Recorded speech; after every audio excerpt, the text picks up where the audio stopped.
Ukraine is urging the United Nations and other international organizations to do more to rescue civilians and provide critical aid to areas under attack from Russia.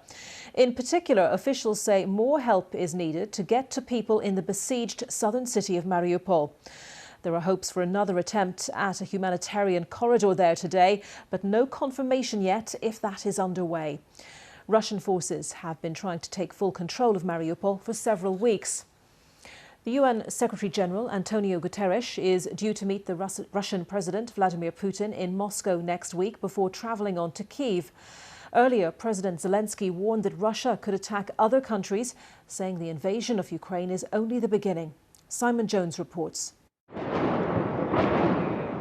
Under attack, Ukraine's second city, Kharkiv. Russia's assault is intensifying, the dangers are clear. Despite the destruction, some residents are determined to stay. We are going to fight as long as it is needed for the victory.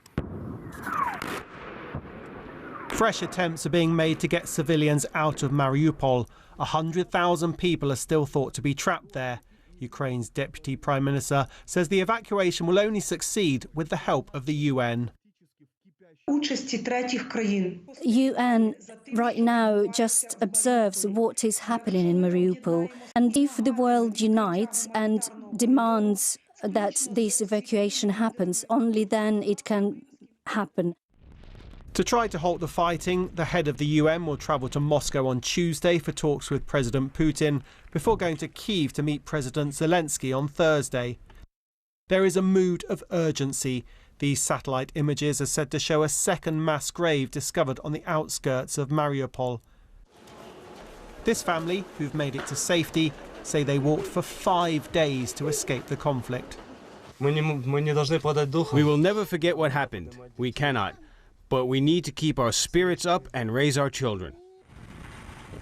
Russia says it has captured an arms depot in the Kharkiv region containing thousands of tons of ammunition.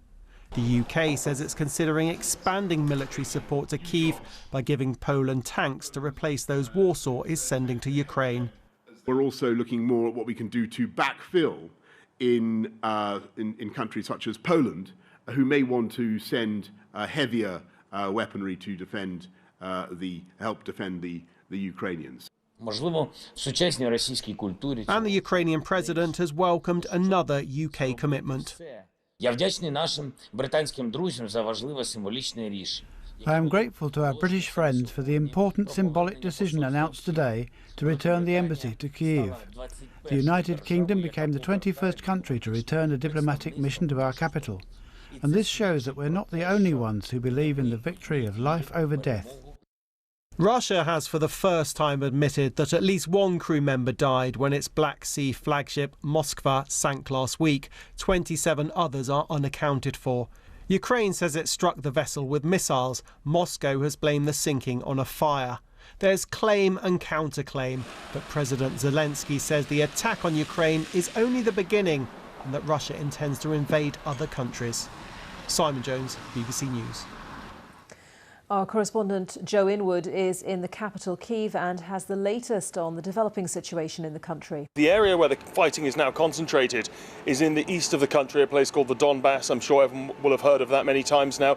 This is the heartland of where the uprising started, of the insurgency started many years ago, but it's also, as a consequence, a place where the Ukrainian forces are very, very heavily fortified. I was there just a week ago or so in some of the trenches, and you can see the Ukrainians are very well dug in. These are well-armed, well-equipped and very determined soldiers. And so for the Russians, the attacks that are going to be launching there at the moment, they're coming from above, they're aerial bombardments. They're going to be devastating, but they're going to be coming up against a determined Ukrainian defence. And so a lack of movement, I guess, shouldn't be that surprising. And finally, for the moment, Joe, you mentioned that hope rather than expectation was the mantra for the efforts around the humanitarian corridor today. Is it the same for the meetings expected next week between the UN boss and Vladimir Putin and President Zelensky?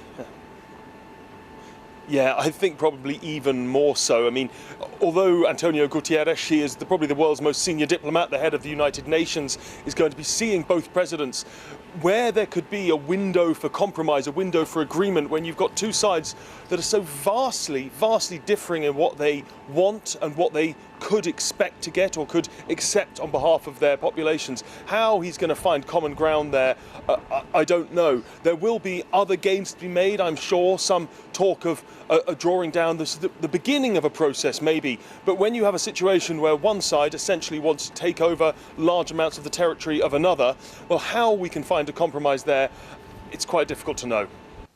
Joe Inwood reporting from Kyiv.